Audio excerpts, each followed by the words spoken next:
भेल्लो जी भेल्लो, भेल्लो खतड़ुआ, गाय की जीत खतड़वे की हार, भाग खतड़ुआ भाग। उत्तराखंड की सांस्कृतिक धरोहर में कई महत्वपूर्ण पर्व शामिल हैं, जिनमें से एक विशेष पर्व है खतड़ुआ। ये पर्व उत्तराखंड के कुमाऊं मंडल के लोगों द्वारा अश्विन मास की संक्रांति के दिन मनाया जाता है, जिसे कन्या संक्रांति भी कहा जाता है।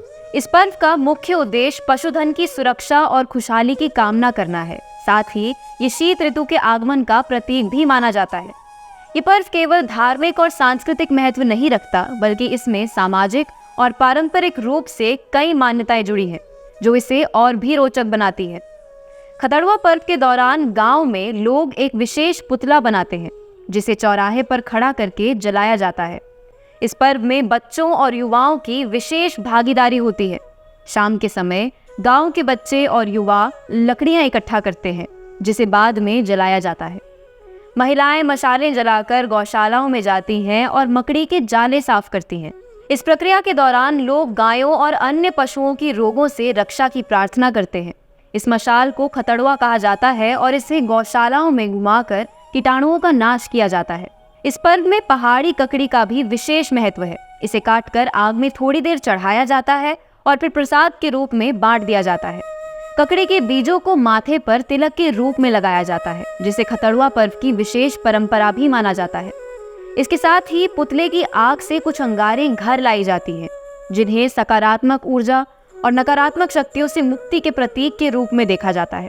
खतड़ुआ पर्व का एक प्रमुख उद्देश्य पशुधन की देखभाल करना है। ये पर्व तब मनाया जाता है जब शीत ऋतु की शुरुआत होती है और इस समय पशुओं की विशेष देखभाल की आवश्यकता होती है। गांव में इस दिन पशुओं की गौशालाएं साफ की जाती हैं, उन्हें नहलाया जाता है और विशेष पकवान बनाकर खिलाया जाता है। इस दिन तवा यानी पारंपरिक चूल्हे का उपयोग नहीं किया जाता, जो एक धार्मिक मान्यता के साथ जुड़ा हुआ है।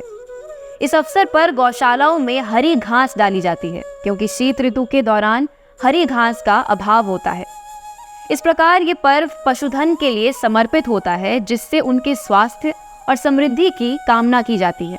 खतड़ुआ पर्व के पीछे कई लोक कथाएं जुड़ी हुई हैं, जिनमें से एक प्रसिद्ध कथा है कि ये पर्व कुमाऊं और गढ़वाल के सेनापतियों के बीच हुए युद्ध के बाद विजयोल्लास के रूप में मनाया गया था। हालांकि ये कथा काल्पनिक मानी जाती है और इसका ऐतिहासिक आधार नहीं है। कुमाऊं और गढ़वाल के बीच कई युद्ध हुए थे, लेकिन खतड़ुआ पर्व का संबंध किसी युद्ध से नहीं है, बल्कि ये पशुधन और शीत ऋतु से संबंधित त्योहार है। कुछ लोगों का मानना है कि इस पर्व की शुरुआत ऊंची चोटियों पर आग जलाकर संदेश प्रसारित करने से हुई थी। पुराने समय में संचार के साधन नहीं होने के कारण इस प्रकार के संकेतों का उपयोग किया जाता था। संभवतः किसी राजा की विजय का संदेश इसी प्रकार प्रसारित हुआ हो, जिसे बाद में खतड़ुआ पर्व से जोड़ दिया गया हो। लेकिन आज इसे धार्मिक और सांस्कृतिक त्योहार के रूप में मनाया जाता है। हाल के वर्षों में खतड़ुआ पर्व के साथ कुछ विवाद भी जुड़े हैं। कुछ राजनीतिक व्यक्तियों ने इस पर्व के साथ विभिन्न किस्से और कथाएं जोड़ दी हैं, जिससे इस पर्व का मूल उद्देश्य कहीं पीछे छूटता जा रहा है। कुछ लोगों का मानना है कि सरकार ने इस पर्व पर पाबंदियां लगाई हैं, जिससे ये पर्व धीरे धीरे कम हो रहा है। हालांकि इसके पीछे के धार्मिक और वैज्ञानिक कारणों को नजरअंदाज नहीं किया जा सकता। खतड़ुआ पर्व, जो कभी उत्तराखंड के ग्रामीण क्षेत्रों में बहुत ही उल्लास के साथ मनाया जाता था, धीरे धीरे कम होता जा रहा है। इस पर्व को मनाने की परंपराएं और रीति रिवाज आज भी कई गांवों में जीवित हैं, लेकिन आधुनिकता और शहरों की ओर बढ़ते पलायन के कारण ये परंपरा धीरे धीरे लुप्त हो रही है। इस पर्व का भविष्य इस बात पर निर्भर करता है कि आने वाली पीढ़ियां इसे किस प्रकार से अपनाती हैं और इसे जीवित रखने के लिए क्या प्रयास करती हैं।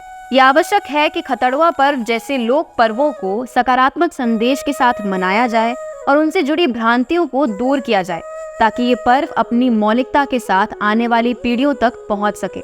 खतड़ुआ पर्व उत्तराखंड की समृद्ध सांस्कृतिक धरोहर का एक महत्वपूर्ण हिस्सा है। ये पर्व न केवल धार्मिक और सामाजिक दृष्टिकोण से महत्वपूर्ण है, बल्कि इसका वैज्ञानिक पहलू भी है, जो इसे और भी विशेष बनाता है। पशुधन की सुरक्षा और खुशहाली के लिए मनाया जाने वाला ये पर्व शीत ऋतु के आगमन का प्रतीक है और इसे धार्मिकता, वैज्ञानिकता और पारंपरिकता के साथ जोड़ा जा सकता है। इसे मनाने की परंपराओं और रीति रिवाजों को बचाए रखना आज की आवश्यकता है, ताकि हमारे आने वाली पीढ़ियां भी इस पर्व की महत्ता को समझ सकें। ऐसी अन्य जानकारियों के लिए देखते रहिए देवभूमि लाइव।